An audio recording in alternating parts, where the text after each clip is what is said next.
Hola, un saludo a todos mis amigos y hermanos una vez más a este canal, mi canal, tu canal, temas bíblicos, el cual siempre estamos transmitiendo mensajes, palabras de Dios, videos, hay videos que tengo allí en este canal sobre algunos predicadores, tengo allí de algunas anécdotas, comentarios acerca de mis vivencias con el Señor y cómo he ido creciendo en la palabra a través del conocimiento de las Sagradas Escrituras. Hoy estaremos hablando de un tema muy importante, de que yo voy a estar hablando sobre lo que es el diseño, el diseño del Padre, el diseño de Dios nuestro Padre y el diseño, o mejor dicho, antidiseño de Satanás, el cual quiere establecer, el cual ese diseño él quiere establecerlo, queridos hermanos, en cada nación. Y el Padre está trabajando en eso. Él quiere que nosotros como iglesia nos ocupemos en lo que realmente debemos estar ocupados. ¿En qué? En llevar a cabo el diseño del Padre. Como cuando Jesús, por eso fue cuando Jesús vino, le estuvo enseñando a los discípulos por cierto tiempo. Él vino nuevamente después de haber resucitado y estuvo con ellos. Y estuvo con ellos y durante un periodo de 40 días. Durante esos 40 días le estuvo dando un entrenamiento a los discípulos sobre lo que es el reino. Y en esto tenemos que nosotros empaparnos y aprender y conocer cada día más sobre el reino del Señor, sobre su palabra, sobre su proyecto, el proyecto que tiene Él con nosotros, la iglesia en la tierra. ¿Cuál es ese proyecto? Es un diseño, es el diseño que estableció el Padre, el verdadero diseño donde debemos caminar nosotros. Si caminamos en ese diseño, pues llevaremos a cabo el plan y el propósito de Dios, que es el reino de Dios en la tierra. Es el reino, establecer el reino de Él, demostrar que nosotros como iglesia, como agentes de cambio, agentes de transformación, somos Cristo, porque ya que nosotros somos el cuerpo, Cristo es la cabeza, y nosotros funcionamos con Él. O sea, en la cabeza sin el cuerpo no funciona, y el cuerpo sin la cabeza tampoco. O sea, se necesitan ambos. Jesús, o sea, Jesucristo necesita a la iglesia, necesita que la iglesia se active, ya que Él es un Cristo vivo y activo. Quiere que también nosotros, la iglesia, seamos una iglesia viva y activa en cuanto al trabajo de la obra de Él, en cuanto a llevar a cabo el propósito de Dios, de que se cumpla el propósito de cual, que dice en Mateo, y llevar el Evangelio a todas las naciones, y el que se arrepintiere, y se ha bautizado, se arrepiente y se ha bautizado en el nombre del Padre, del Hijo y del Espíritu Santo. Así que tiene que ser, o sea, bautizarlos, o sea, en el sentido de meterlos a que ellos vayan a un discipulado. No meterlos, discúlpenme, sino convertirlos a discípulos y hacer discípulos. Por eso Jesús dijo, y hacer discípulos. Ese es el trabajo. En el sentido que yo enseñe a alguien, en el sentido que tenga algún conocimiento, algún grado de conocimiento, o adquirir algunos estudios acerca de las Sagradas Escrituras, no quiere decir que es que yo sea más que ustedes. No soy un discípulo, pero soy un discípulo que tenga conocimiento y que puedo transmitir ese conocimiento a mis otros hermanos para que vayan creciendo también en la palabra. Hoy voy a estar leyéndoles lo que es el capítulo 4 de Efesios, donde habla sobre la unidad del Espíritu.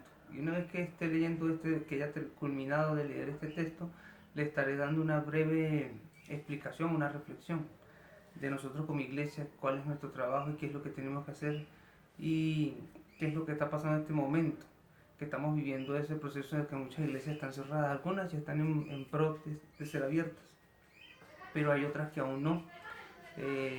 Tienen que seguir unos lineamientos o protocolos para ahí sí luego reabrir nuevamente las funciones eclesiásticas. Bueno, voy a estar leyéndole este texto. Dice, la unidad del Espíritu. Quiero que prestemos mucha atención. Yo pues preso en el Señor. ¿Quién? Aquí está diciendo yo pues preso. ¿Quién es yo? Está refiriéndose a Pablo. O sea, yo Pablo, preso en el Señor, os ruego que andéis como es digno de la vocación con que fuisteis llamados, con toda humildad y mansedumbre, soportándoos con paciencia los unos a los otros en el amor, solícitos en guardar la unidad del Espíritu, en el vínculo de la paz, un cuerpo y un espíritu. Oigan bien atentamente, un cuerpo y un espíritu, como fuisteis también llamados en una misma esperanza de vuestra vocación. Un Señor, una fe, un bautismo, un Dios y Padre de todos, el cual es sobre todos y por todos y en todos. Pero a cada uno de nosotros fue dada la gracia conforme a la medida del don de Cristo, por lo cual dice, subiendo a lo alto, llevó cautiva la cautividad y dio dones a los hombres. Y eso de que subió, ¿qué es sino que también descendió primero a las partes más bajas de la tierra?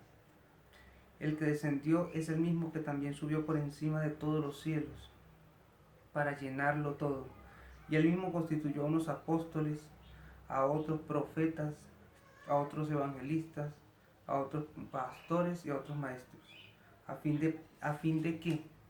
A fin de que preparó a estas personas, estos ministros, los capacitó, los preparó para qué, cuál fue el propósito, a fin de que de perfeccionar a los santos, a nosotros los creyentes, a fin de perfeccionar a los santos, a los congregantes, para la obra del ministerio, para la edificación del cuerpo de Cristo, hasta que todos lleguemos a la unidad de la fe y del conocimiento del Hijo de Dios, a un varón perfecto, a la medida de la estatura de la plenitud de Cristo, para que ya no seamos niños fluctuantes llevados por doquiera, de todo viento de doctrina, por estratagema de hombres que para engañar emplean con astucia las artimañas del error, sino que siguiendo la verdad en amor, crezcamos en todo en aquel que es la cabeza.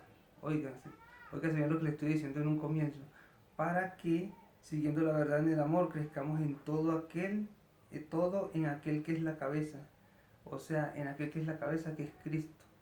En Cristo, o sea, nosotros sin la cabeza, o sea, nosotros somos el cuerpo, la iglesia somos el cuerpo. Y sin Cristo no somos nada, porque la cabeza es, ¿qué tiene la cabeza? El cerebro. La cabeza es la que le da las órdenes a todo el cuerpo, al dedo, a la mano, a los pies. La cabeza es la que le da orden a todo el cuerpo.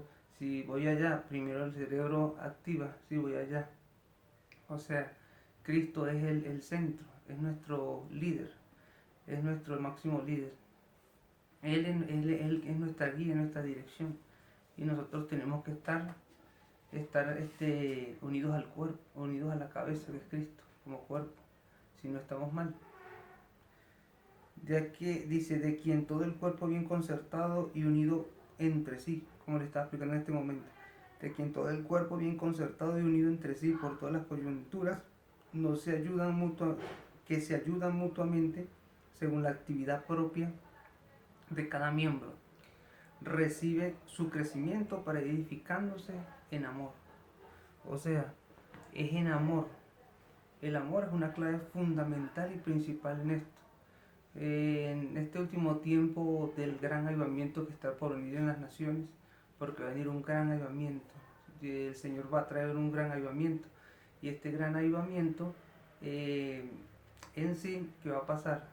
Se va a despertar un ministerio de compasión, un ministerio de amor, en el cual a través de la compasión y del amor es que Dios quiere que nosotros hablemos la palabra, que le enseñemos a otro ese Dios, ese Dios de amor, que aún a pesar de todas las circunstancias, a pesar de todo lo que hemos vivido, a pesar de las cosas malas que han pasado, Dios ama, Dios sigue amando a la humanidad, porque si nos amó a nosotros, como dice Juan 3:16, que de tal manera amó Dios al mundo, que Dios es unigénito para que todo aquel que en él cree no se pierda, mas tenga vida eterna.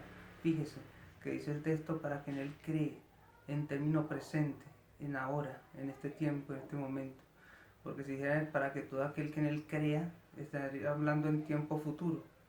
O sea, y no es para que aquel que crea en tiempo futuro, sino es ahora, en este presente. ¿Qué quiere decir con esto? Si su amor se mostró para con nosotros, cuando realmente no éramos todavía hijos de él, estábamos alejados, apartados, no habíamos vuelto hijos como el hijo pródigo que se fue de la casa de su padre, nos habíamos alejado del Padre y estábamos alejados de él, aunque éramos criaturas hechas por él, creación, hijos por creación, pero no hijos por adopción como lo somos ahora. Y si su amor se mostró en ese tiempo así con nosotros, ¿cómo será más ahora que somos hijos de él? Amén.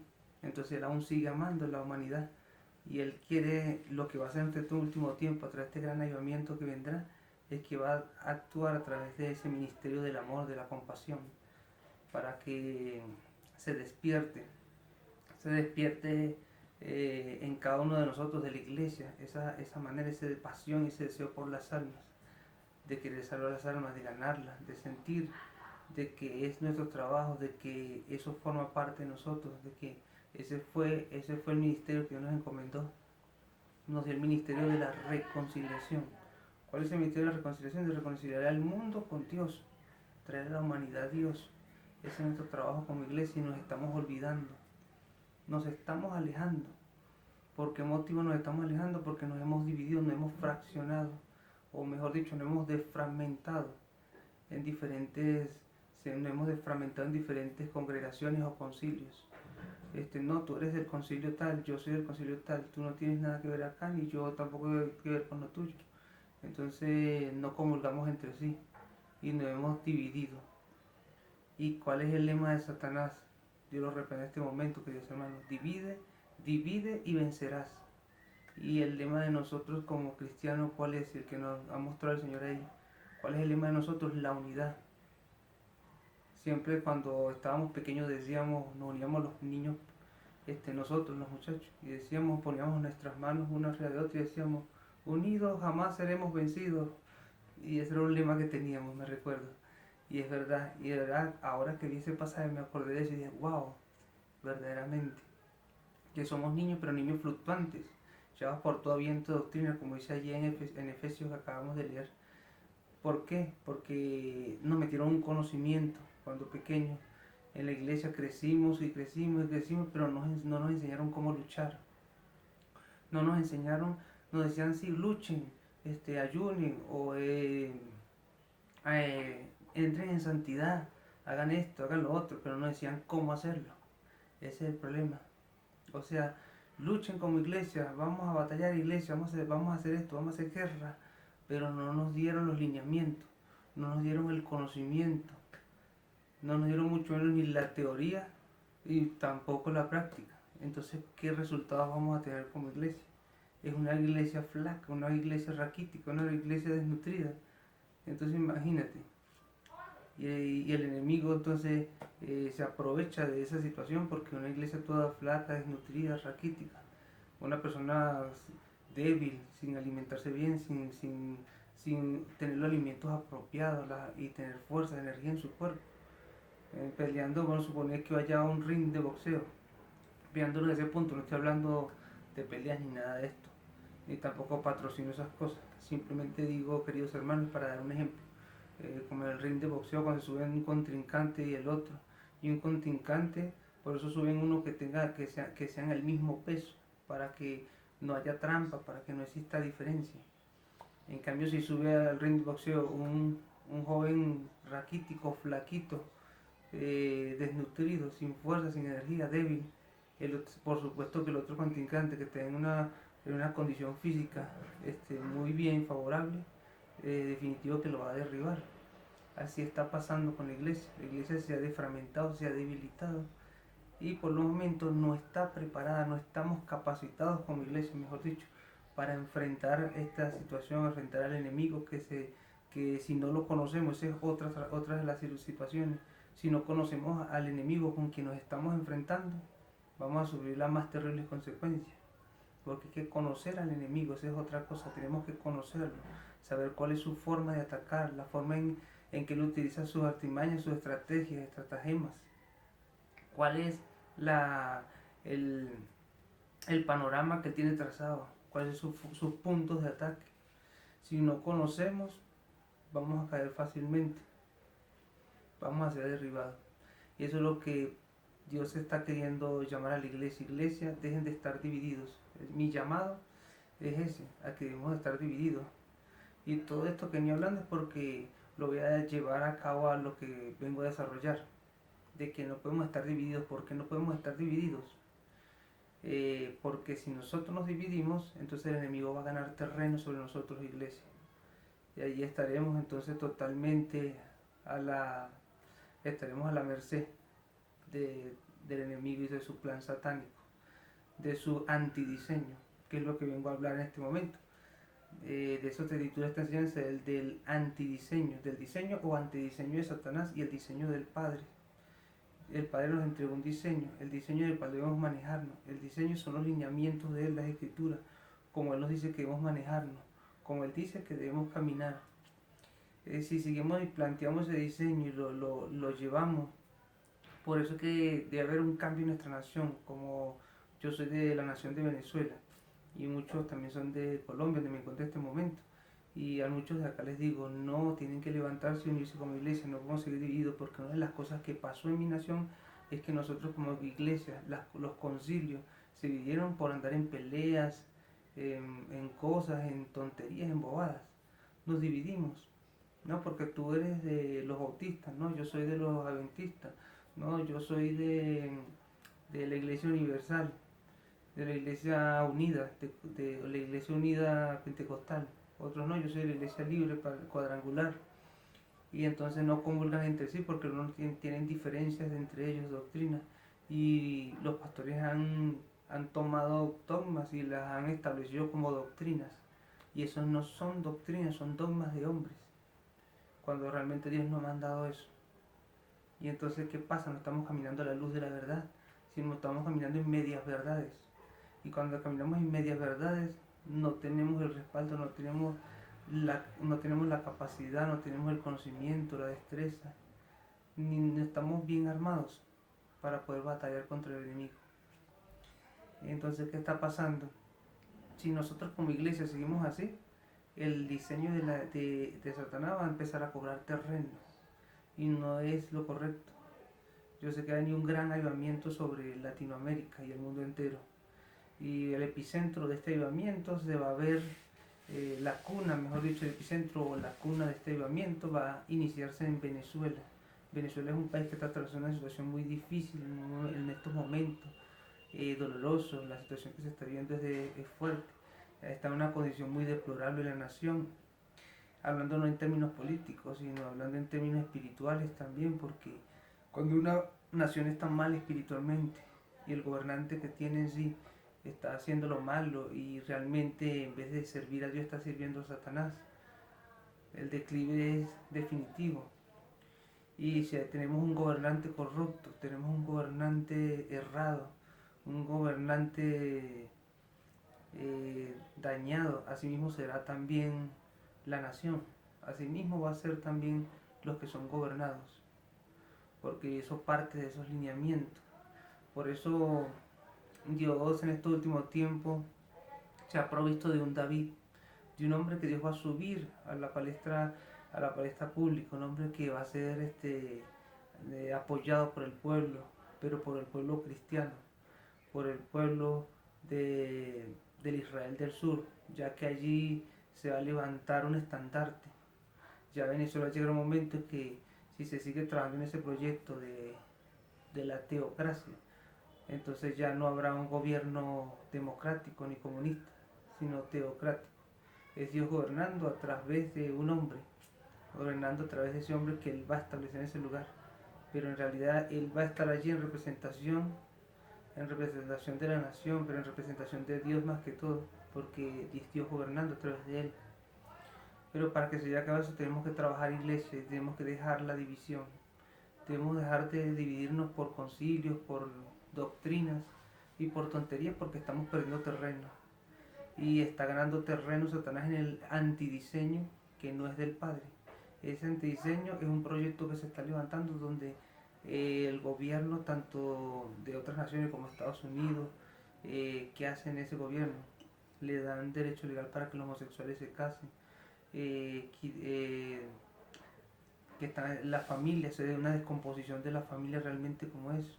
Le van a enseñar a los niños una educación sexual que no es la correcta, diciéndole que se puede casar y que pueden tener familias entre el mismo sexo. Una cosa horrible y deplorable. Quieren introducir ese diseño, ese antidiseño, mejor dicho, que no es del Padre. ¿Cuál es el antidiseño? Seguir colocando otro gobernante después de que salga pero democrático. Y no va a haber soluciones, no va a haber solvencia a los problemas, porque mientras el hombre siga confiando en el hombre, como dice la palabra, las escrituras, maldito el hombre que confía en el hombre, no va a haber solución de nada. Y así sucesivamente va a pasar en cada nación, en Colombia, en Argentina, en Paraguay, en Nicaragua. Vemos el caso de Nicaragua, vemos el caso de Cuba, el caso de Bolivia, mientras sigan habiendo ahí gobernantes demócratas, democracia, no va a haber resultados, porque esto no lo arregla hombre, no lo arregla ni el socialismo, ni la democracia, ni ninguno de estos planteamientos, de estos diseños del mundo, estos diseños del hombre, estos diseños que vienen inspirados de Satanás. Ese es el diseño de Satanás. En ese diseño no van a encontrar solución.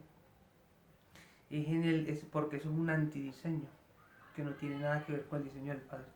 Y nosotros, la iglesia, el trabajo de nosotros es establecer el reino de Dios en la tierra a través del diseño del Padre. ¿Cómo lo vamos a hacer? Uniéndonos todos juntos, en un mismo Señor, una misma fe, un mismo bautismo. La misma unidad, tiene que ser la unidad del Espíritu, un mismo pensar, un mismo sentir. Todos trabajar en propósito por lo que el Padre nos está hablando.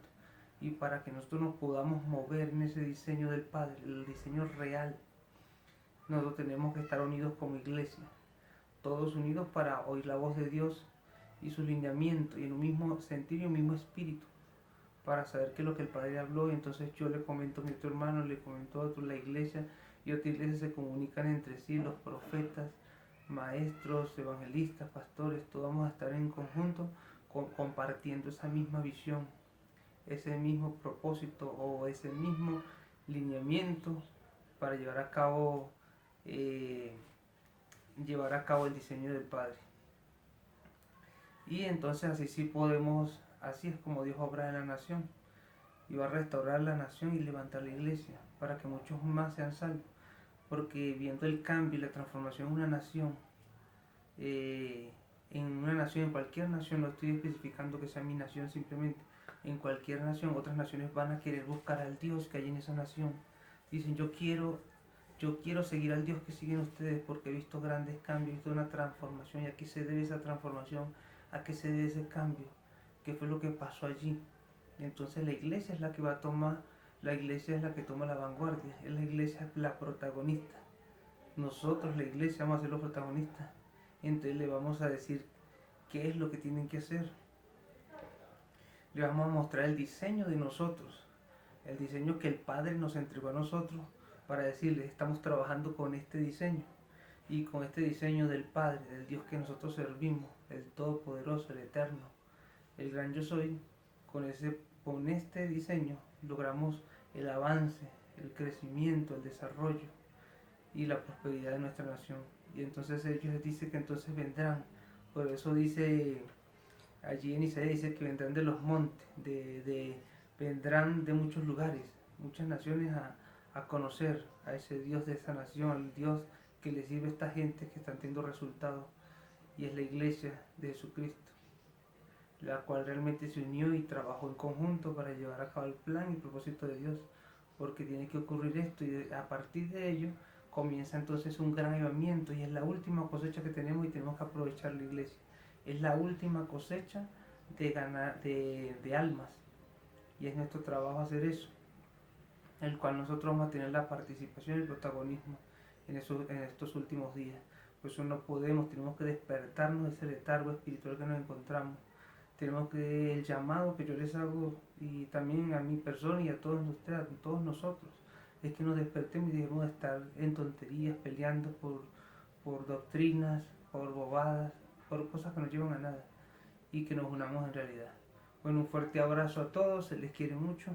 Desde acá su amigo y hermano Gabriel Bustamante. En una nueva edición estaré hablándole ya algo en más desarrollo acerca de este diseño, que se va a tratar sobre lo que es la teocracia y lo que es la diferencia de la democracia a la teocracia.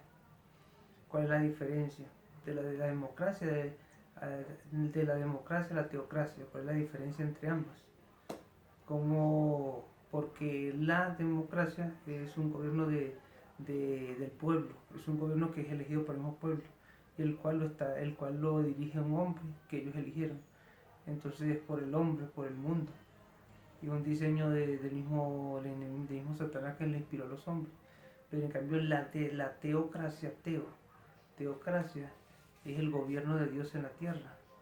Es su gobierno, es su dirección, es Él mismo gobernando a través de una persona que ya establecida, ya colocada. Es cuando dejamos que sea Dios quien gobierne, porque ese es el sentido, que tenemos que dejar que Dios gobierne nuestras vidas, no dejarnos gobernar, porque eso es lo que pasa a nosotros, ponernos en nuestro ser interior. Cuando nosotros no tomamos autocontrol, que es templanza o dominio propio, uno de los frutos del Espíritu, entonces eso implica que nosotros gobernemos nuestro cuerpo, gobernemos nuestra vida, nuestro ser interior, y no nos dejemos gobernar por las pasiones, por los deseos, por las concupiscencias, por las cosas que están en el mundo que afectan nuestra vida espiritual. No dejarnos gobernar, sino aprender nosotros a gobernarnos a nosotros mismos y tomar decisión tomar esta iniciativa, las decisiones que tomamos, y, y dejarnos gobernar por Dios definitivamente. No tenemos que gobernar es nuestro cuerpo, como dice el apóstol Pablo, que yo no golpeo como quien golpea el cuerpo, sino que lo llevo y lo someto. Eso es lo que tiene que hacer uno. O sea, tú no te mandas, tú tienes que someterte a la voluntad de Dios. Cuerpo, te tienes que someter a la voluntad de Dios. Así mismo es, iglesia. El llamado es ese, a que nos sometemos al gobierno de Dios, a que nos sometamos al gobierno de Dios, a que nos dejemos gobernar por Él, a que nos unamos y trabajemos en conjunto y dejemos estas tonterías atrás, porque Dios está esperando por nosotros. Y lo maravilloso y lo que está por ocurrir en estos últimos tiempos es grande, es un avivamiento. Si les digo, es un avivamiento mucho mayor que el que ocurrió en el Pentecostés, mucho mayor. Es el último y gran avivamiento, o sea, gran, impresionante, un avivamiento por jamás no ha habido, y es el que habrá en estos tiempos. Bueno, se les quiere mucho, hasta luego. Ya me despido porque me estaba despidiendo de ustedes y seguí despidiéndome. O que se les quiere bastante, un montón. Bendiciones y hasta